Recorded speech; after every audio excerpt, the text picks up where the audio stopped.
Happy Tuesday to you. I hope you guys are all doing well. I don't know wherever you are, but we have a lot of snow on the ground here, and it's pretty cold. So today I had to stay warm and comfy and just wear my comfy sweater. Sorry, just life, you know? Today I'm so excited for our show. We have Patty Zeller on, who is from Animal Connection out of Charlottesville, Virginia. It's a holistic pet store, and she is fabulous and has created a fabulous business. So I'm super excited to talk to her. Next week, join us. We have Steve Stravinsky coming on. He is the founder of Kid at Heart and works with one of our brands, Solid Roots, which is a gaming company. He basically just wants to play all the time. So who doesn't want to hang out with somebody like that, right? So without further ado, I'm going to go ahead and bring Patty in here. Hello there. Thank you so much for joining us. I'm well. So what is the weather like there? We just had our first significant snow of the year, and this is Virginia. So when you have more than a dusting of snow, people go a little bit crazy. Yes. But it's nice. It was sleddable snow. Okay. I got to see a lot of great pictures of dogs and have some fun.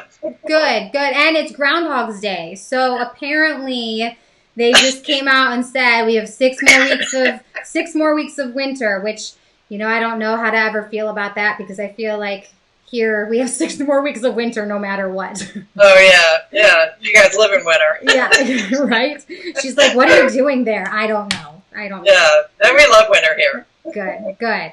Well, so I want to give you a chance to tell us first a little bit about your background before you opened your store, and then what made you come about opening the store. Wow. Well, it's sort of a long history. I started my marketing advertising career back in North Carolina in the late 70s. I went to school for graphic design and then moved into marketing and advertising. That area of North Carolina is sort of like a hotbed for furniture manufacturing and fabric. So I very quickly fell into styling for magazines, room scenes, doing catalogs, back when you used to get paper catalogs, and back when furniture used to be made in the United States. I worked for different agencies that, for everything from NASCAR to, I designed the Krispy Kreme Hot Donuts Now sign.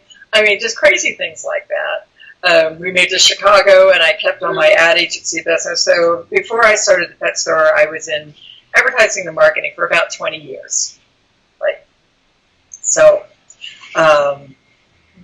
Moving into how I transitioned from there to having a pet store was really kind of it's a little bit of a woo-woo story. I had several dogs that were came down with cancer. Maybe food related, maybe not, but I thought it was kind of ironic that 2 out of 3 would die of cancer, and the third one got cancer. And I started thinking, wow, maybe there's something to this diet thing. And my dog kind of looked at me and said, let's do something about it. Why don't you use your marketing skills to see if we can tell people about better ways to feed their pets? So I looked at my partner at the time and said, guess what? I'm closing my agency. I'm going to open a pet store. And he's like, you're doing what? I said, yep, we're doing it. And I opened in my garage. I started by selling raw food out of freezers in my garage, and then opened a brick and mortar store 20 years ago this October. Oh my goodness. Wow, I'm sure your partner was like, you're doing what?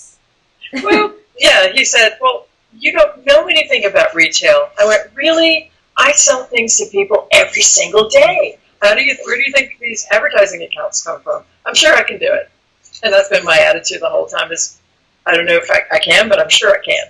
Well, clearly it's worked out for you, because now you're 20 years in and you have a successful business, which we're still here. Yeah, which we're going to dive. Customers are at the counter right now, so I guess we're doing okay. Yeah, you guys can hear the dogs in the background. That's because her store is busy, which we're like, yes, that's always a positive thing, Yes. So you started out of your garage, and then you opened your brick and mortar 20 years ago. And the base of your business is that holistic nutritional element to It is. Yeah, we started not just as a pet retailer store. We wanted to be a community. I mean, I decided I just didn't want to sell product. I wanted to be a place where you could find a good vet, find out who the reliable pet sitters were, where to go take your dogs to dog-friendly restaurants and all. I wanted to be that hub for that type of activity and not just a retail store. And that model has still continued.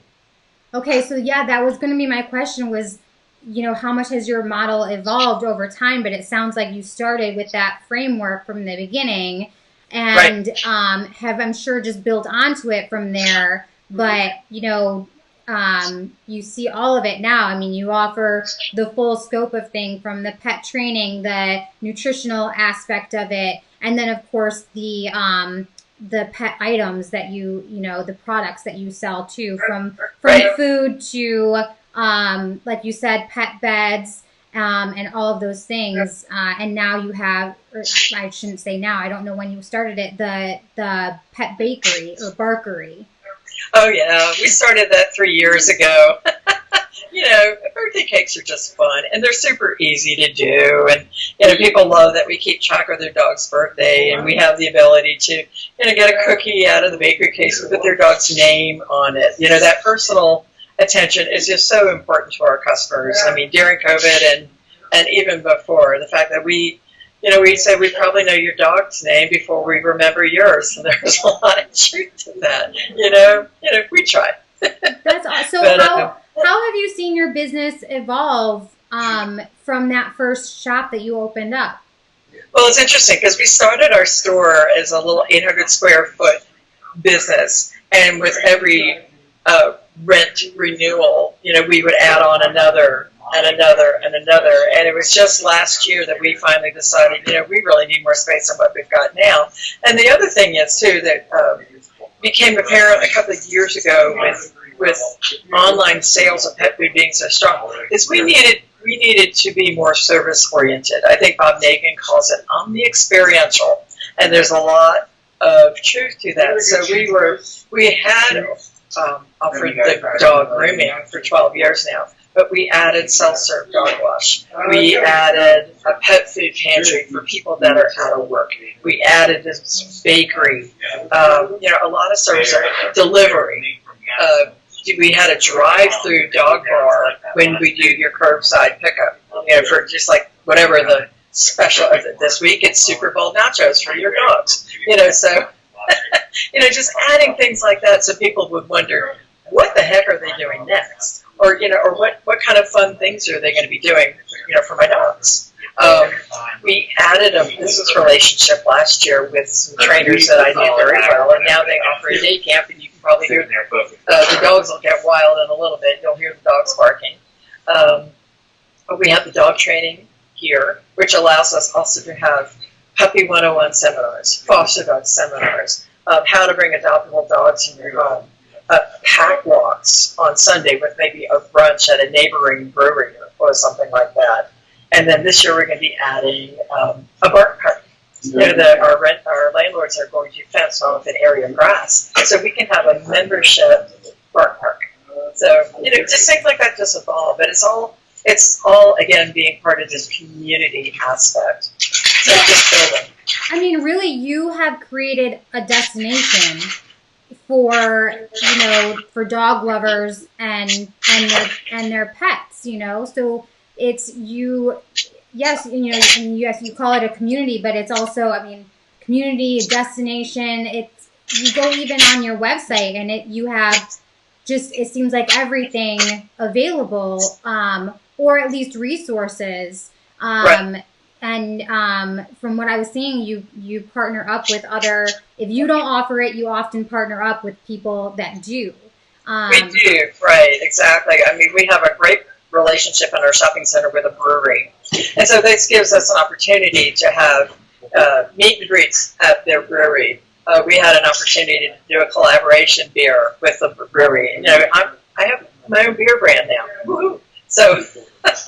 Which is kind of nice. When we did the move to this location in August, this location where we are used to be a dealer of wooden grill. I mean, the wood stove grills and fireplaces and whatnot. So in front of our store, we have this wonderful setup. It's like a fountain, a fire pit, a grill, a wet bar. So, now I'm a dog store with a bar, just, and it's super fun because we can do birthday parties out there and adoption events. And it just brings that whole community aspect just right there to our store. We don't have to go off site.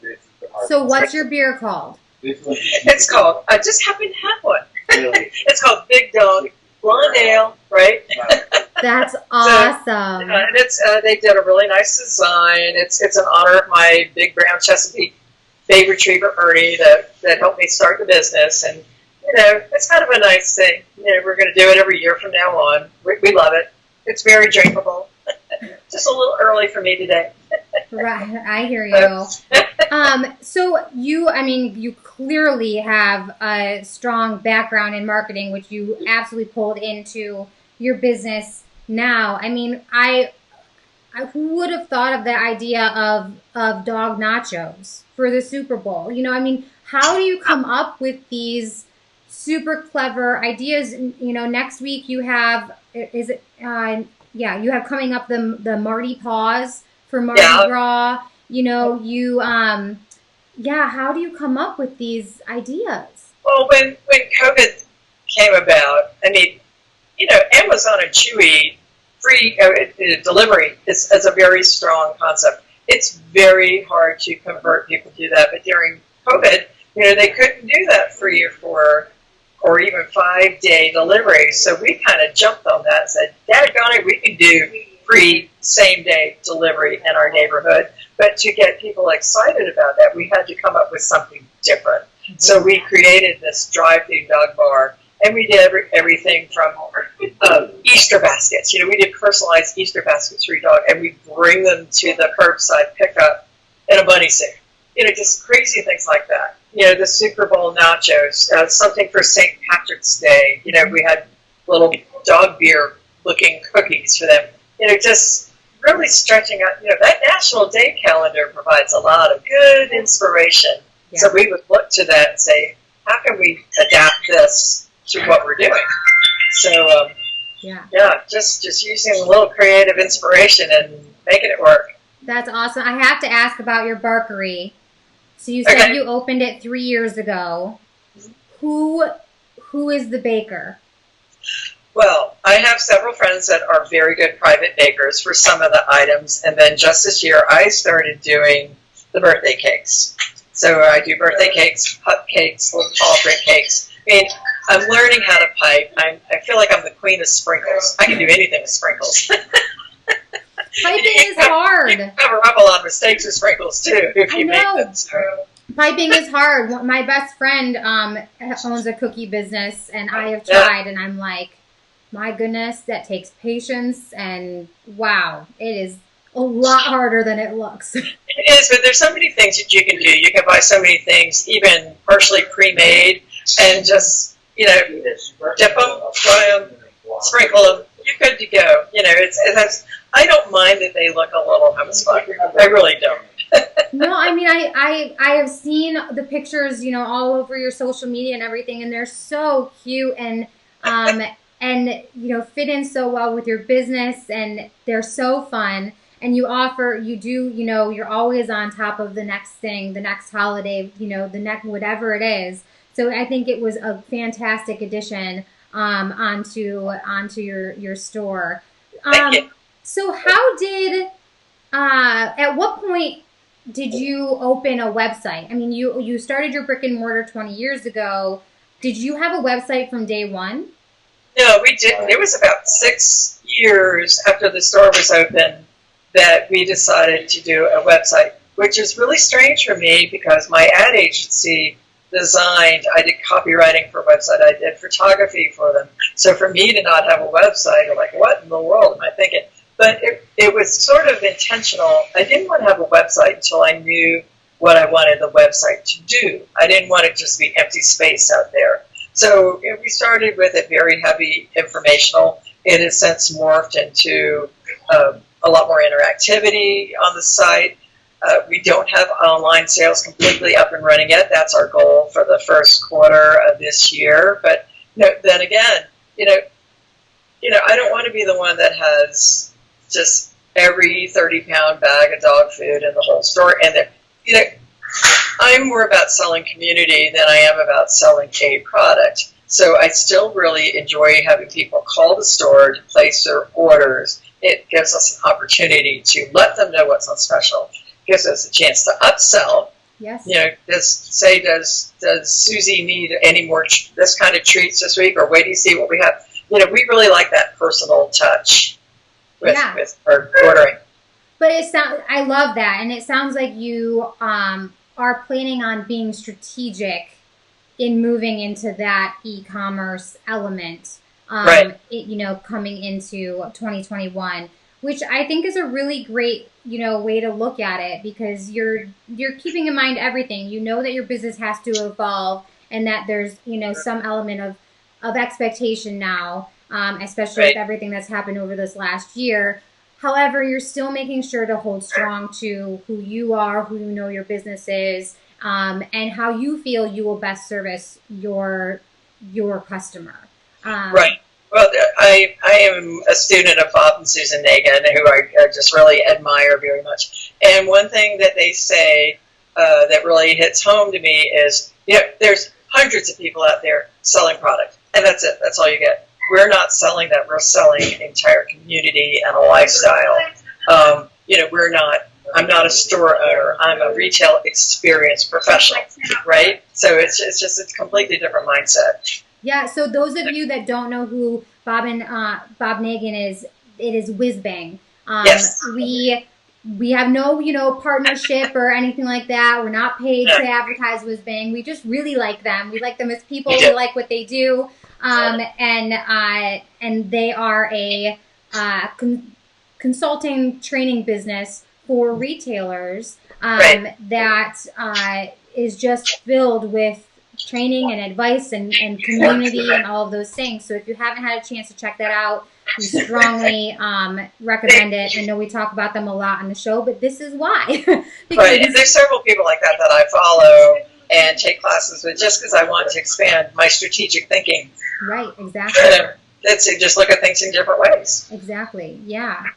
So, let's see. When did you start getting into social media? I'm sorry? When did you start getting into social media? I still didn't hear you. Oh, you got a dog. When did you start getting into social media? Oh, right. Well, this started maybe 4 years ago. There go the dogs.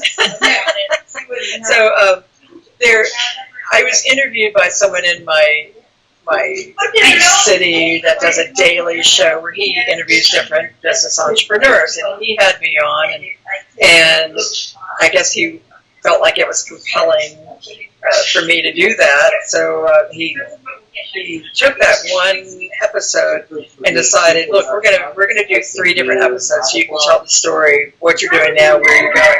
So this ended up being like a 3-part series, and I was kind of surprised by that. I was surprised by what I learned from him, as well as him learning from me.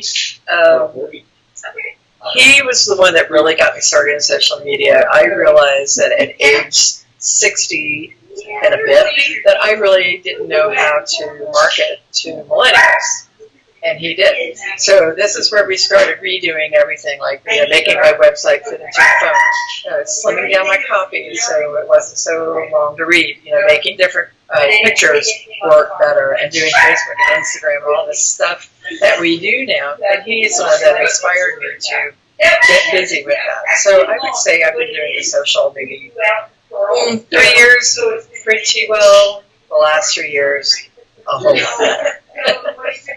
Wow. Okay. So is that who got you into doing I'm not seeing it all of a sudden. The show that you do. Yes. I'm not seeing it on my notes, the name of the show. Right. Oh, What's Sparking Local. This is what inspired the show, What's Sparking Local, which is now in our 3rd year. And basically we have guests on, we'll interview maybe someone that runs a rescue group or someone that's a vet somebody that's local, in the pet world is making a difference in some way. And sometimes it's even our suppliers. We'll get on and talk about different kinds of pet food trends and what's happening. Right now, we're very events minded and sharing things with the rescue groups and what we're doing in the store. And sometimes we're just having cocktails and shooting breeze. Our Christmas shows have always been a big hit because we get some of the restaurants to provide a cocktail for us for that show. So now we're bringing in a different group of viewers. They're sharing it to their people, and so we're just kind of spreading it out that way. It's completely different than pet, but it's kind of fun to watch. It's different from pet, but you're still, again, it's all about community. So you're involving your local area, which everyone appreciates. So what social media platforms do you focus on? I focus on Instagram and Facebook. I am learning how to do TikTok. So I know. Me too. I just did my first TikTok video 2 weeks ago, I think. And oh boy. It was nerve-wracking, but then it was like, okay, I got that first one done.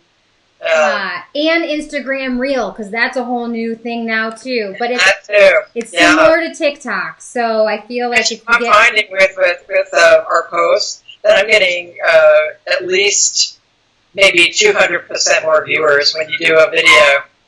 I know, and it's fun. I like it, so we'll keep on going. Yeah, it's well worth it, and you just have to have fun with it. Which, you, on your social media, you certainly have a fun personality. You seem to just kind of roll with it, roll with the punches, have fun with whatever you're doing, which definitely helps. It does because there's social media. It can be a daunting, task to take, but if you have fun with it, I would assume it helps you, but it definitely helps your viewers too. We'll get the dog involved, and it's going to be, and you can sell pretty much anything. There you go. That's true. How did you see? Everyone, talks about the fact that over this last year, with the shutdowns and all of that, the pet adoption rates went through the roof. Have you seen a big flux over this last year because people became so much more, in tune with their pets? Well, it's interesting. I would say they're really in tune with their pets. A lot of people adopted a dog, either to help out the rescue groups or because they were home, they thought it'd be a great way to do this. But they really neglected a lot of things at home, like training, socialization appropriately with other dogs. And so now we're seeing that people, they're starting to go back to work or do these things. The dogs have got incredible separation anxiety. They haven't been taught manners, so it's hard for them to take them to a daycare or another place because the dogs are showing some fear aggression. So it's really opened up a pretty big can of worms. The rescue groups love it because some of the shelters are still very empty, and we're glad that the dogs are getting a good home. But but there's something lacking there, with the people. You can't just get a dog. We had someone the other week that's here for dog training that just did not understand that she needed to come in and be a part of the lessons. Oh, I thought you trained that dog for 3 weeks and I got a perfectly trained dog. No, that's not the way it happens. You have to be a part of the process. Yeah. And so you're actually coming up, you're offering seminars. You're offering a foster and rescue seminar coming up and a puppy 101 seminar. Yes, and these are all Q&A times. We will have other things where you can bring puppies or foster dogs and learn how to introduce a dog to each other, because sometimes these dogs don't know. But these are all Q&A, and they learn a lot. We cover a lot of ground in an hour and a half, but people just, if they thought they just got a dog and they just went on with it, they forgot it's like doing children. There's not enough how-tos. No, so there's not. Yeah.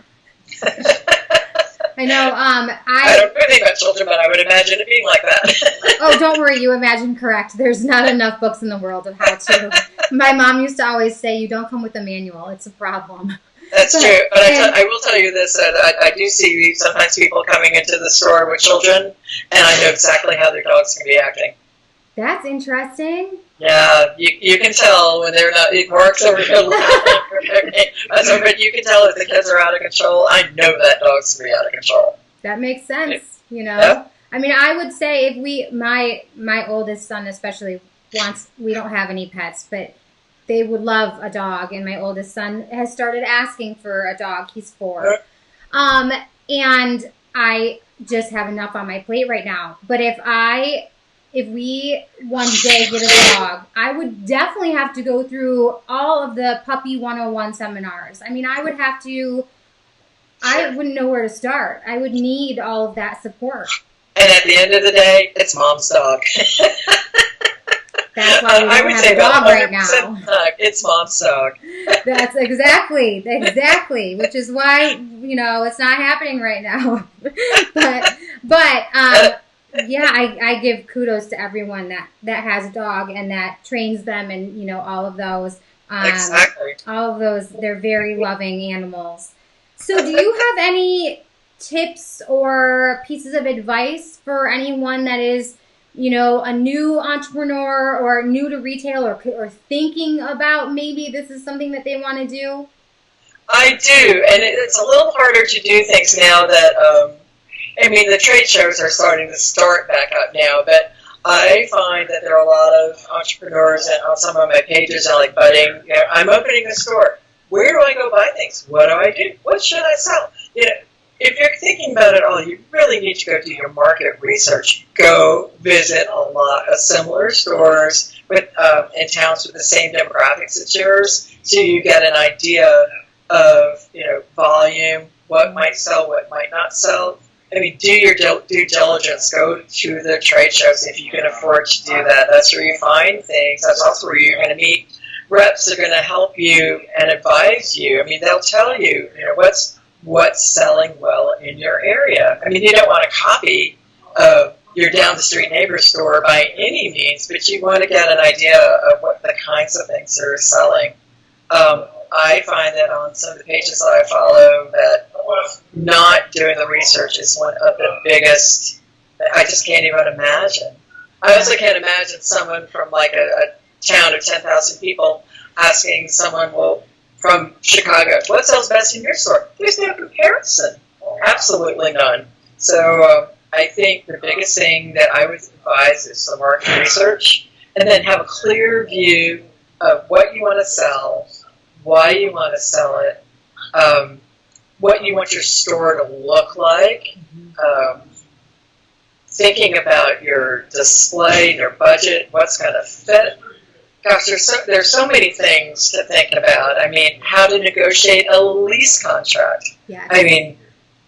That is huge. I have a funny little analogy to tell about that. We were going to enlarge and move my store this year, and we had this place where I am now in mind, and it was extremely far higher price than what I'd been paying before. And my husband is a little bit cheeky, and we were meeting with the landlord, and this guy's getting all creative, and he goes, well, what would you envision? What would you like? What would you, how much would you be willing to pay, for a place like this? And Conrad just looks at him and says, $10 a square foot. And I about fell in my chair, and I think this guy was about to fall out of his chair, and Conrad looked him right in the eye and said, look, it's COVID. You're going to be begging for money like this in 3 months. You just wait. And, of course, I'm not paying that now, but I did negotiate at least $10 off of their asking price. But, you don't ask, you don't get. So, if you're thinking about a place, envision, you can look at it to sort of envision how you think it might feel to you and what it might look like, and then make a plan that you're comfortable with and go to the leaseholder and say, this is what I've got. This is what's here on the table. Are you able to do that or not? You don't ask, you don't get.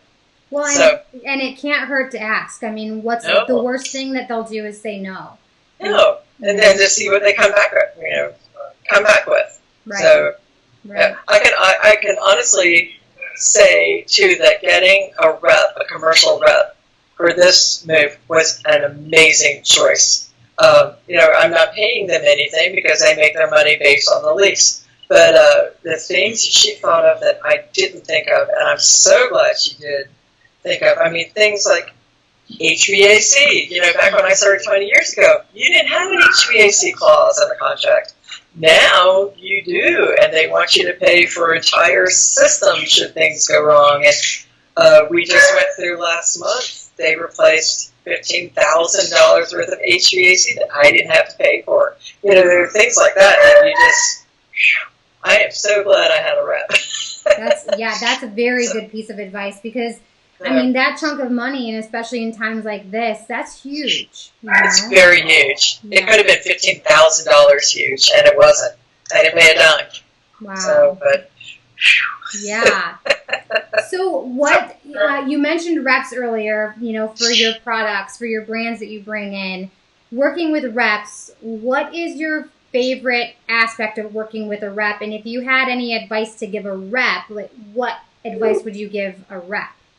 What advice? Okay. The advantage to me of having a rep is they're out there and they know, what's trending, what's happening, what other people are buying.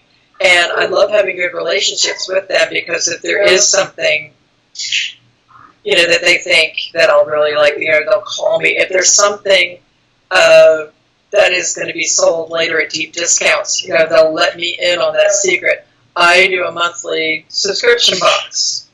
And now I'm able to shop 2 or 3 months ahead of time for things and to almost design my boxes around what's going to be on special if I'm having an event. They'll find trial sizes and samples and things at deep discounts that I can put into goodie bags for dogs. I mean, they're those kind of things that you really need a rep for. And that is one reason that I so encourage going to trade shows because, these guys are jumping through hoops for us. And I feel like it's my duty to go to the trade show, meet them in their showroom, and say thank you. Put a name with a face, and just let them know how much we appreciate them, too. We always send our reps thank you notes. We send them Christmas presents every year. And a lot of people say, oh, wow, this should be the other way around. Oh, no, we give back to our reps. I make my reps cookies. Oh, I love that. That's awesome. Well, I'm sure it's greatly appreciated. Greatly appreciated. As far as advice for reps, ours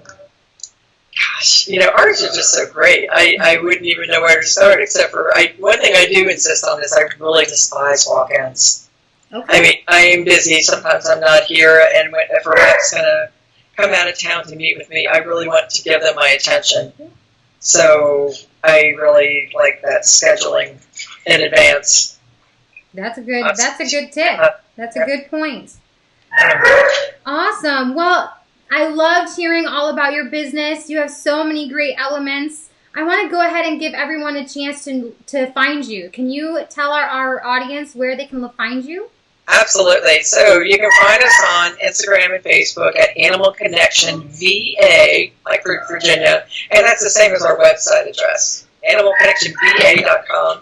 You can call us. I will shop with you on FaceTime.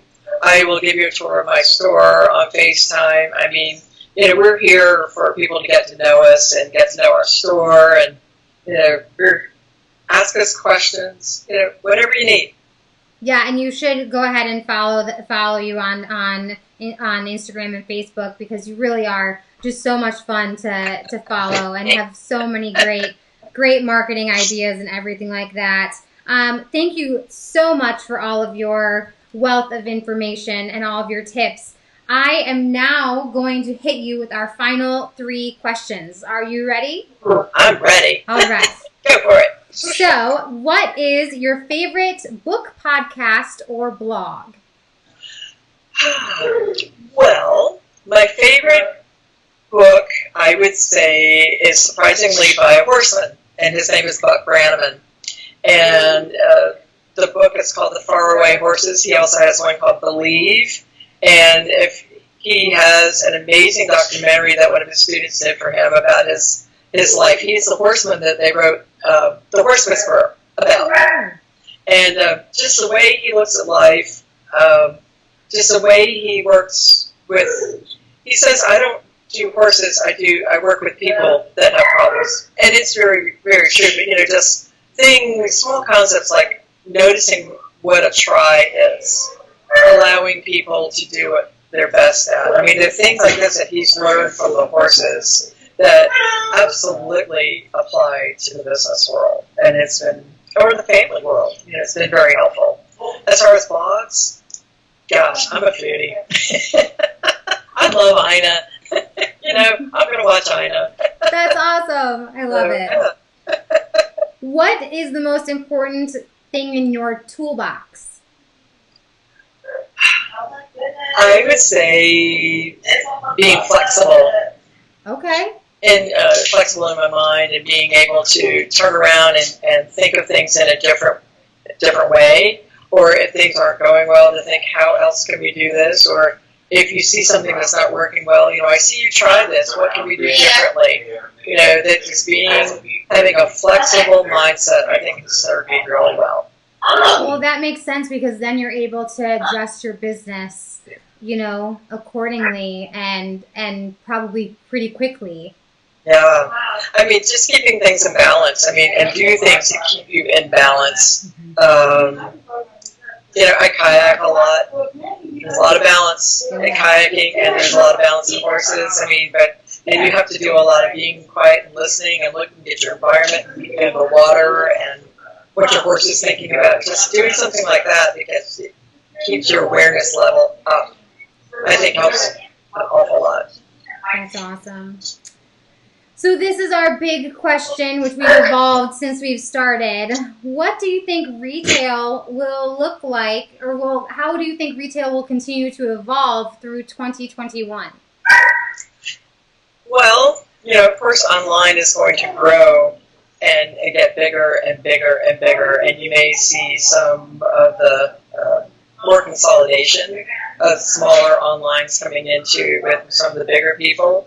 But I think for the retailer, I think the idea of creating more experiences, I mean, you're not going to be able to survive just on online sales. Maybe you are. Maybe you're really good at it. But for us, just doing online isn't going to be enough. We really have to make sure that we have that community presence and establish that. We want to be more than a place.